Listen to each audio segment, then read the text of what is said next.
final verdict is 9 years of imprisonment of the 9 million rubles penalty in the penal colony. And she will serve her term from the day of the announcement of this verdict. There you saw basketball star Brittney Griner listening to a Russian judge hand down a guilty sentence, sentence her. She had already pleaded guilty in her drug possession and smuggling case. Now, the 31-year-old two-time Olympic gold medalist pleaded guilty back in July to carrying vape cartridges with cannabis oil into the country. Though her defense team does say she did not intend to bring the hashish oil into Russia and claimed that Griner packaged the cartridges by accident when she hastily packed her bag. Griner was sentenced to 9 years in prison, as you just heard, just shy of the 9.5-year sentence that the prosecution was seeking for her. She'll also have to pay a fine equivalent to about $16,000 US. So many people astounded at how hefty this sentence is for something that seems oh so minor. Something like this would never happen in America. That's why we are bringing in a special guest to help us understand this. Joining me from Newville, Pennsylvania, distinguished professor of law at Penn State Dickinson Law School and the author of Russian Law and Legal Institutions, Professor William Butler is on the program. Professor, great to see you. Thank you so much for making time for us tonight and lending us your expertise on this. Thank you for the invitation. So for everybody reacting today saying, what in the world, how could this happen? Explain to us the how kindly, if you would, please. Well, the how is that on the 17th of February, she arrived in Moscow to rejoin her basketball team and had in her luggage, as identified by a sniffer dog, some vaping cartridges which contain marijuana. The customs authorities inspected the luggage, identified the substance, and she was detained for investigation at the airport. And she's been, until today, in investigative detention because of that. Mm-hmm. The sentence, the hefty sentence, is this standard for somebody who commits the same crime? I think it probably is, more or less at least. The court has some discretion. The article under which she was convicted, Article 229 Prime 1, provides in her case for a sentence of from 5 to 10 years. The procurator asked for 9.5, the court gave her 9, and a maximum fine. The maximum fine under the article concerned was 1 million rubles, and the court imposed that fine. Professor Butler, we have the appellate courts in America that we utilize every day. Is there anything that is a Russian equivalent that she could possibly do to try to challenge this conviction and sentence?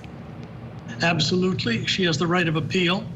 She has 10 days in which to have an appeal filed on her behalf, and it is Russian practice to consider appeals reasonably quickly. I can't put a time limit on it, but it could be within a couple of months. Mm-hmm. Could be even faster than that. Professor Butler, are there any issues that are jumping out at you looking at this case from afar, looking at it objectively, looking at it as an expert in Russian law, where you would say, oh, I think she might have grounds because of X, Y, Z? Is there anything jumping out at you where you think she could possibly hang her hat on it when it comes time to go before the appellate court?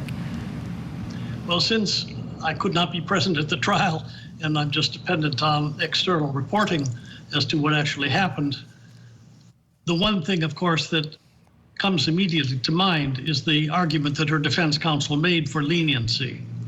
The fact that she inadvertently packed the substance isn't really responsive to the charge that she's convicted under. The article that she was convicted under, Article 229 Prime 1, requires direct intent.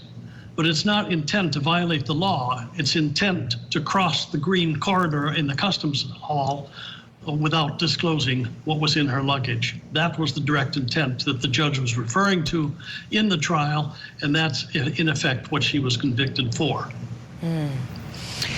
Today, we saw Attorney General Merrick Garland announcing civil rights charges against officers involved in the raid at Breonna Taylor's home. And there was a reporter at that press conference who tried to ask about Brittney Griner, and A.G. Garland did not answer any questions, kind of punted and said someone else would speak to that.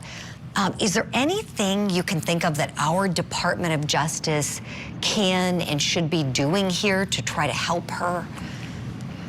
I think this is mostly within the domain of the Department of State, although the Department of Justice will assuredly be consulted and will offer their views on what they think is the appropriate measures to take. Historically, the Department of Justice is portrayed as resisting swaps or exchanges of prisoners. But ultimately, of course, it's with the Department of State and with the President of the United States. In your view, do you think it's likely that something could potentially happen to bring her home to America anytime soon? Well, this is a matter now for the two governments to determine. If they want to do a deal, they will do it when they're good and ready to do so. It invites speculation, if you want, from outsiders like myself to ask, might they consider a truly substantial swap that goes beyond one or two people, but goes to, for example, all Americans who happen to be in Russian correctional labor institutions at the moment?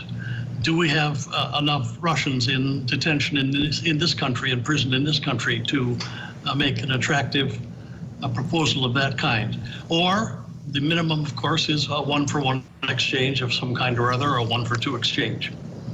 But if we think in terms of swaps in a large sort of macro scale, it invites that kind of question. Professor William Butler, we can't thank you enough for coming on the program tonight, sharing with us all of your insight and expertise. We'll stand by and await the potential appeal in that case.